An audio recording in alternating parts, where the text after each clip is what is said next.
பட்டு போட்டு வாழ்ந்த பாடல் முக்கியமான பாடல். அதை வந்து எம்ஜிஆர் வந்து திரையில பாடுற விஷயமும் வேற மாதிரி அதை கமல் வந்து மறுபடியும் தூங்காது மட்டும் ஓப்பனிங்லேயே பாடுவார். எம்ஜிஆருடைய பாட்டை வந்து பட தலைப்பை வச்சு அவர் பாட்டையே மறுபடியும் மீண்டும் பாடி மிகப்பெரிய வெற்றி தூங்காதே தம்பி தூங்காதே, நீயும் சோம்பேறி என்ற பெயர் வாங்காதே. பட்டு கோட்ட வார்த்தைகளை போட்டு நம்ம புரட்சியாரு பாடி வச்ச பாட்டு, கண்ணு முழிச்சு கண நீயும் இத கேட்டு சுறுசுறுப்ப காரியத்தில் காட்டு. தூங்காதே தம்பி தூங்காதே. சமூக உறவு கேரக்டர் கதாபாத்திரம் வந்து நடிக்க மாட்டேன், கீழவா இருந்தாலும் பரவாயில்ல விட்டு கொடுத்தவர் தான், விலகி சென்றவர் தான். இவர் ஒரு சாதாரண மனிதன், ஒரு அசாதாரண மக்கள், இவர் ஒரு சாதாரண தலைவர், ஒரு அசாதாரண மக்களாட்சி. நான் கணித்த வகையில், என் அறிவுக்கு எட்டிய வகையில் நான் பார்த்தேன், நான் கண்டேன் அப்படின்னு ஒரு தலைப்பில் புத்தகிலேயே நான் பார்த்து ரசித்து பெருமைப்பட்டேன். நான் அவர் தொடங்கிய கட்சியில் பணி செய்த ஒரு சட்டம் பெருமையை கொண்டவன்.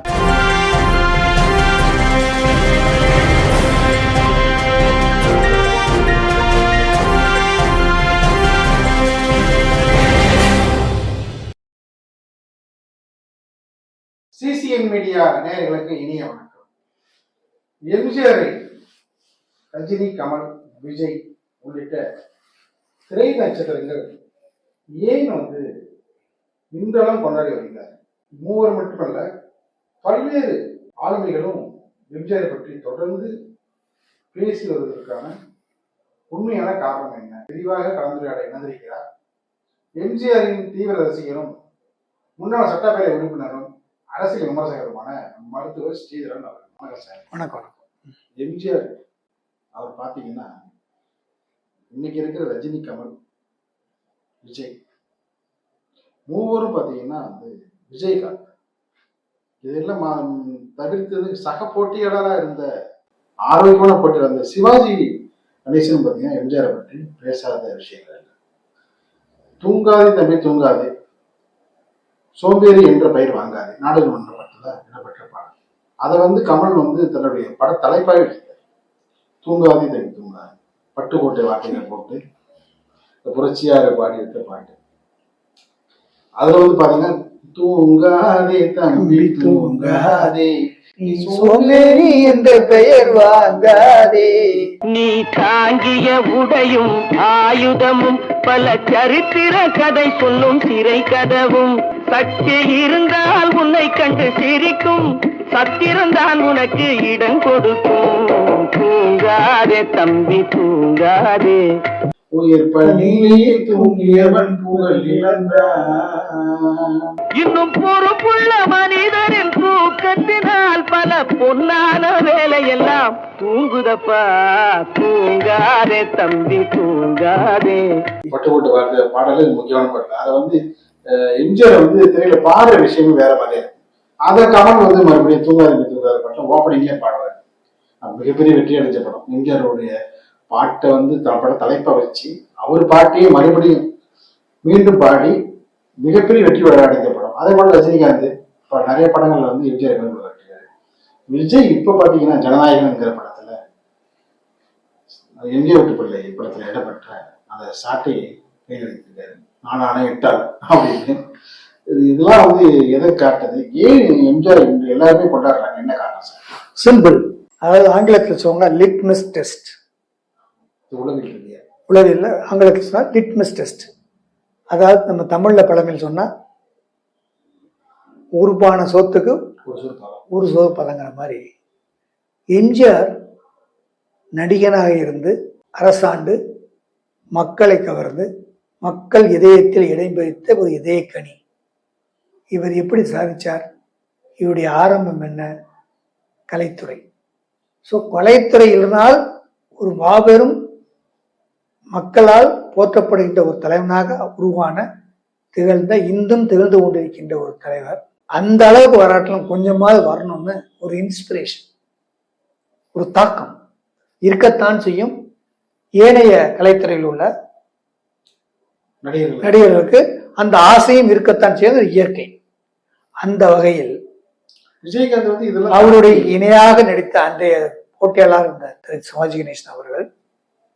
அதற்கு பின்னால் ரஜினி கமல் அவர்கள், அதற்கு பின்னால் பாக்யராஜ், விஜயகாந்த் பாத்தீங்கன்னா பாக்யராஜ் அவர்கள், அதற்கு பின்னால் விஜயகாந்த் அவர்கள், ராமராஜன் அவர்கள், இவர்கள் எல்லாம் நினைத்தார்கள் எம்ஜிஆரை போய் நாம் பெயரெடுக்க வேண்டும் என்று ஆசைப்பட்டார்கள். தப்பில்லை, தவறும் இல்லை.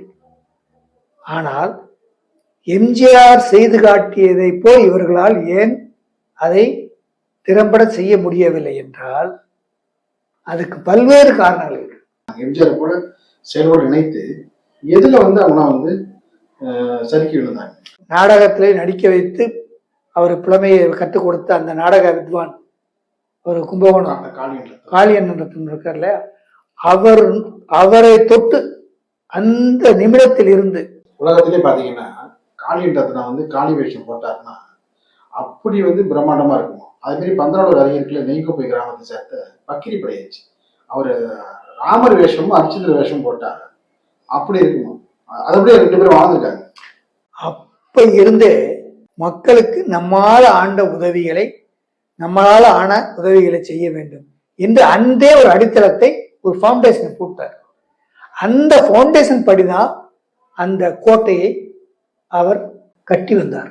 கொஞ்சம் கொஞ்சமாக செங்கல் செங்கலாக பார்த்து பார்த்து செதுக்கி செதுக்கி வச்சு பூசி அதை உருவாக்கினார். அதுதான் ஒரு கோட்டையாக பிரம்மாண்டமாக காட்சியளித்தது, முடிந்தது.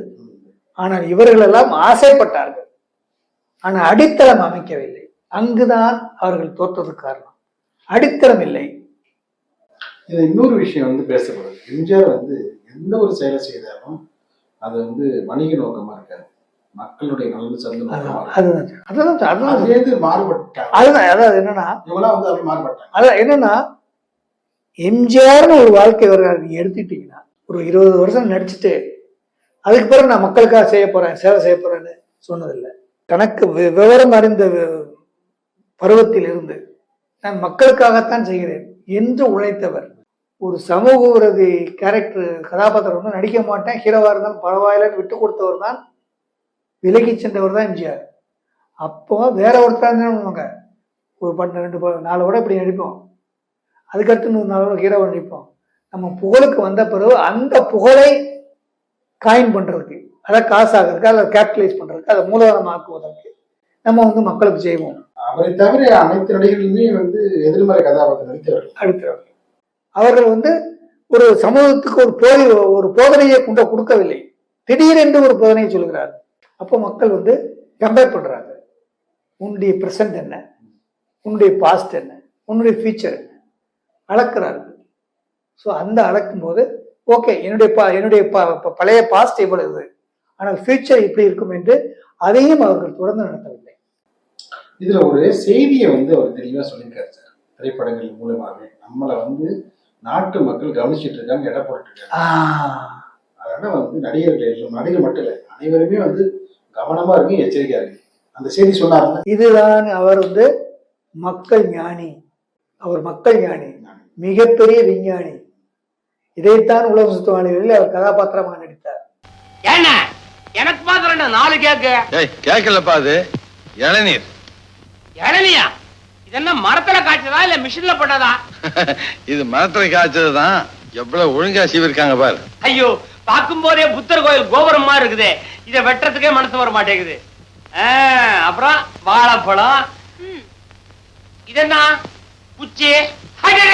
நம்ம ஊர்ல மணி அடிச்சா தான் சோறே போடுவாங்க, இங்க எப்படி ஜனகரங்க வாங்கிட்டானா சோறு?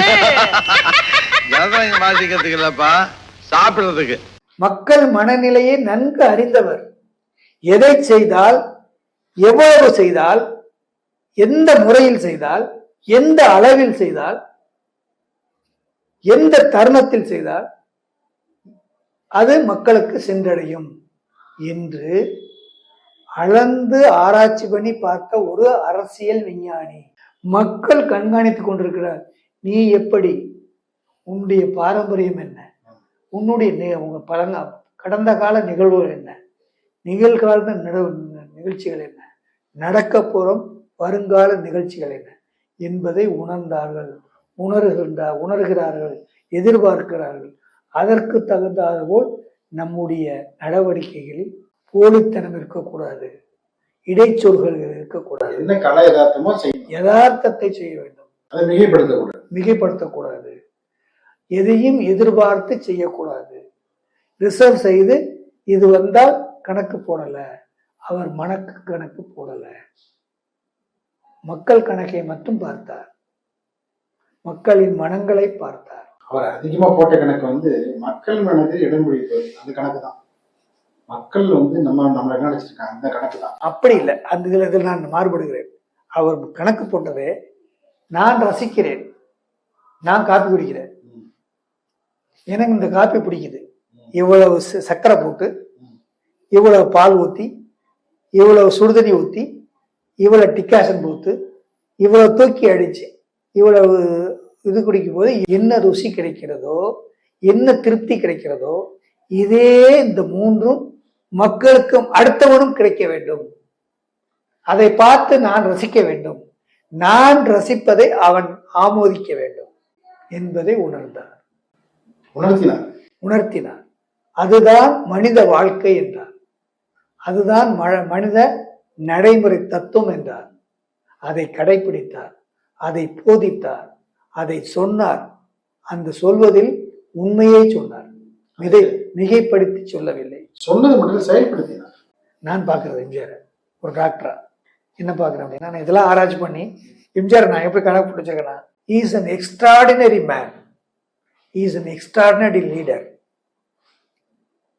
he is an extraordinary politician, he is an extraordinary ruler in an ordinary situation. அதாவது அவர் ஒரு அசாதாரண மனிதன், அவர் ஒரு அசாதாரண ஒரு ஆட்சியாளர், அவர் ஒரு அசாதாரண ஒரு அரசியல்வாதி, அவர் ஒரு அசாதாரண அரசாட்சி ஆண்டவர். எப்பொழுது ஒரு சாதாரண சூழ்நிலை. இப்ப கட் பண்ணுங்க. He is an ordinary man in an extraordinary situation. He is an ordinary leader in an extraordinary situation. He is an ordinary politician in an extraordinary political scenario. He is an ordinary chief minister in an extraordinary public. அதாவது இவர் ஒரு சாதாரண மனிதன், ஒரு அசாதாரண மக்கள் முன்னால். இவர் ஒரு சாதாரண தலைவர், ஒரு அசாதாரண மக்களாட்சி முன்னால். இவர் ஒரு சாதாரண அரசியல்வாதி, ஒரு அசாதாரணமான அரசியல் சூழலில் சாதாரண ஒரு அரசாட்சி செய்தார். இதுதான் எம்ஜிஆர். இதைத்தான் நான் பார்க்கிறேன். ஒட்டுமொத்தத்தில் is an ordinary man in an extraordinary situation, is an extraordinary man in an ordinary situation. எப்படி மருத்துவ ஆராய்ச்சியில் எப்படி தீவிரமா முன்பு ஈடுபட்டீர்கள், எம்ஜிஆர் பற்றி அந்த ஆராய்ச்சி ஆய்வுல ஈடுபட்டு புதிய ஒரு பார்வையை, புதிய ஒரு பதிவை யாரிடம் சொல்லாத ஒரு பதிவை சொல்லுவீங்க. அதாவது பாத்தீங்கன்னா ரொம்ப சரியான ஒரு, அதாவது மக்களுக்கு சொல்றதுன்னா, ஒரு சாதாரண மக்கள் தலைவர் ஒரு அசாதாரண சூழ்நிலையில், ஒரு அசாதாரண மக்கள் தலைவர் ஒரு சாதாரண மக்கள் முன்னால். இதுதான் எம்ஜிஆர். நான் பார்த்து ரசித்து பெருமைப்பட்ட எம்ஜிஆர். நான் அவர் தொடங்கிய கட்சியில் பணி செய்த ஒரு சட்டமன்ற உறுப்பினர் என்ற பெருமையை கொண்டவன் என்ற முறையில், ஒரு மருத்துவன் என்ற முறையில், அதிலும் கூடுதலாக நான் மருத்துவக் கல்லூரிக்கு நுழையும் பொழுது அவர் மருத்துவத்துறையினுடைய அமைச்சராகவும் முதலமைச்சராகவும் இருந்து எனக்கு ஒரு வாய்ப்பை கொடுத்து அவர் உதவியால் நான் மருத்துவராக இன்று நிலைக்கிறேன் என்ற ஒரு அசாதாரண ஒரு தலைவரை ஒரு சாதாரண தொண்டனாக நான் பார்க்கிறேன். குடிச்சு உடம்ப கெடுத்துக்கிட்டு வீணா பொழுத போக்குவீங்களே, இந்த நேரத்துல நாட்டுக்கு ஏதாவது நல்லது செய்யக்கூடாதா? நாடாம் இல்ல நாடு, இந்த நாடு எங்களுக்கு என்ன செய்து? நாடு என்ன செய்தது நமக்கு என கேள்விகள் கேட்பது எதற்கு? நீ என்ன செய்தாய் அதற்கு என நினைத்தால் நன்மை உனக்கு.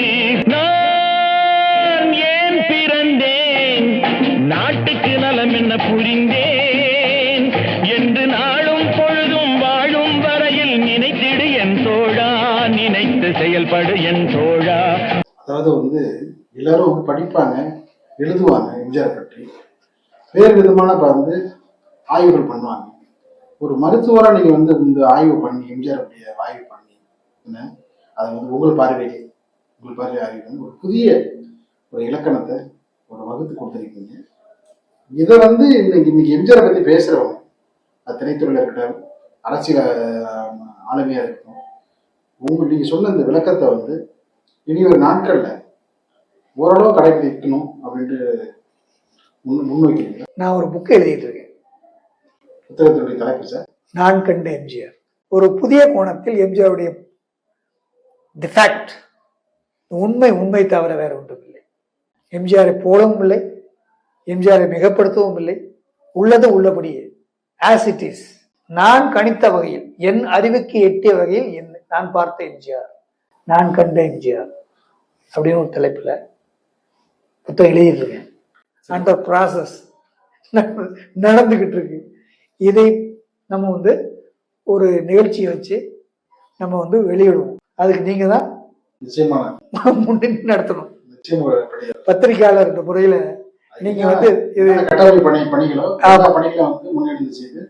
வெளியீட்டு விழா மிக பிரமாண்டமா நடத்திடலாம். ஆமா, எம்ஜிஆர் பத்தி சொன்ன விஷயங்கள்லாம் பாத்தீங்கன்னா, அவரை பற்றி முன்னெடுக்கிறவங்க, அவர் வழியில வந்து நான் வரேன்னு சொல்றவங்க எல்லாரும் என்னென்ன செய்யணும் அப்படின்னு சொல்ல வரீங்க, என்னென்ன செய்யணும்னு சொல்ல வரீங்க. இப்போ நம்ம ஒரு ரோட்ல போயிட்டு இருக்கோம். இந்த இடத்துல இத்தனை மணிக்கு போன வருஷம் ஒரு ஸ்பீடா ஒரு வண்டி வந்து ஒரு ஆளை குறுக்க போனாரு, பார்க்காம போயிட்டாரு, ஒரு ஆக்சிடென்ட் ஆயிடுச்சு அப்படின்னு சொல்றது உண்டு, நம்ம கேட்கறது உண்டு.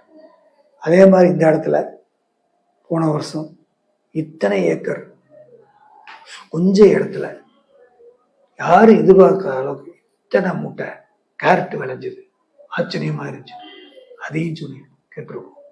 இப்படி நாம் கண்டதை, நாம் அனுபவித்ததை, நாம் அறிந்ததை, நாம் அனுபவித்ததை, நாம் கேள்விப்பட்டதை, நாம் சொல் கேட்டதை, இதை வந்து அதில் உள்வாங்கி அதை மறு ஆய்வு செய்து திருத்தம் பண்ணி அதை மக்களுக்கு எது நல்லதோ எது ஏற்புடையதோ அதை ஒரு துளியாவது சிறு துளியாவது கொடுப்போம் என்ற ஒரு முயற்சியை நாம் அனைவரும் செய்ய வேண்டும்.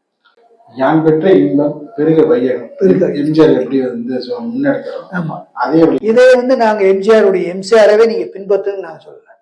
ஒரு இன்ஸ்பிரேஷன். இதிலிருந்து நாம் எப்படி சிறப்படைவது, அது இங்கிலீஷ்ல சொன்னா how to single out. இதுல இருந்து நாம் எப்படி ஒரு சிறந்த எல்லோரும் போற்றக்கூடிய சென்டர் ஆஃப் அட்ராக்ஷனா வருவது என்பதை நாம் தீர்மானித்துக் கொள்ள வேண்டும். அதை தீர்மானித்து இன்னும் வரும் சந்ததிகளுக்கு நாம் ஒரு எடுத்துக்காட்டாக, ஒரு கிரியா ஊக்கியாக, ஒரு கேட்டலிஸ்டாக, நாம் ஒரு உதாரணமாக இருக்க வேண்டும். இப்படித்தானே நம்முடைய வாத்தியார்கள் சொல்லிக் கொடுத்தார்கள். அதை படித்துத்தானே நம்ம இந்த அறிஞர்களும் பெரியவர்களும் ஆனோம், ஆந்தோறும் சாந்தோறும் ஆனோம். இதைத்தான் நானும் சொல்றேன். நம்ம படிச்சதை மற்றவங்களுக்கு சொல்லுவோம், நம்ம அனுபவிச்சதை மற்றவங்களுக்கு சொல்லுவோம், நம்ம கண்டதை மற்றவங்களுக்கு சொல்லுவோம், நம்ம கேள்விப்பட்டதை மற்றவங்களுக்கு சொல்லுவோம். அதில் ஒரு துளியாவது புரிதல் நல்லதுதான். அதான் இவ்வளவு நேரம் பாத்தீங்கன்னா எம்ஜிஆருடைய இதுக்கு முன்பு நிறைய பேசியிருக்கோம். இப்ப நீங்க பேசுற விஷயம் வந்து ஆவணப்படுத்த வேண்டும். அதாவது ஒரு மருத்துவரை பரபரப்பான மருத்துவருடைய இடையில எம்ஜிஆரை பற்றி ஒரு ஆய்வு மேற்கொண்டு உங்கள் பார்வை மேற்கொண்டு அதை வந்து நீங்க வந்து சொன்னீங்க, எடுத்து சொன்னீங்க. அதான் ஏன் இதை நான் சொல்ல முடிஞ்சது அப்படின்னா, 50 வருஷத்துக்கு முன்னாடி விஞ்ஞானமும் வளராத போது, பொருளாதாரமும் வளராத போது, கல்வி அறிவும் தன்னிறைவு பெறாத நிலையில் ஒரு மகான் இந்த நாட்டில் தோன்றி போதித்த கருத்துக்களை இன்று நாம் ஆய்வு செய்கின்ற போது எவ்வளவு ஒரு தீர்க்க தரிசனமான ஒரு காரியத்தை புதுநல நோக்கோடு, ஒரு பரந்த மனப்பான்மையோடு, ஒரு தொலைநோக்கு பார்வையோடு, யாம் பெற்ற இன்பம் பெருக வையகம் என்ற ஒரு உயரிய கோட்பாடை முன்னிறுத்தி எல்லோரும் இந்நாட்டு மன்னர்கள், நாம் எல்லோரும் சந்தோஷமாக வாழ வேண்டும் என்ற உயர்ந்த எண்ணத்தை கையில் எடுத்து அதை மக்கள் எல்லோரும் சந்தோஷமாக இருக்க வேண்டும். அதை நீங்க எல்லோரும் நாட்மன்னு சொல்றப்ப குழந்தைகளுக்கு ரொம்ப அழகா வந்து சொல்லிட்டு இருக்காரு. திரைப்படத்தில் வருது. ஜனநாயகத்தில் நாம் எல்லோரும் மன்னர். தென்னாட்டு காந்தி அந்நாளில் சொன்னார், தென்னாட்டு காந்தி அந்நாளில் சொன்னார், நல்ல பேரை வாங்க வேண்டும் பிள்ளைகளே, நம் நாடு என்னும் தோட்டத்திலே நாளை மலரும் முல்லைகளே, நல்ல பேரை வாங்க வேண்டும் பிள்ளைகளே. இந்த நிகழ்ச்சி போனது தெரியல. ஏன்னா உங்களுடைய எடுத்துட்டு போன விஷயம் என்ன ரொம்ப அற்புதமா, சுவையா, சுவாரஸ்யமா, விறுவிறுப்பா வந்து கொண்டு போயிட்டீங்க. தொடர்ந்து இதே போல தொடர்ந்து பேசுங்க. நிகழ்ச்சியில் பங்கேற்றமைக்கு இதையும் கணித நன்றி. நன்றி வணக்கம். நன்றி வணக்கம்.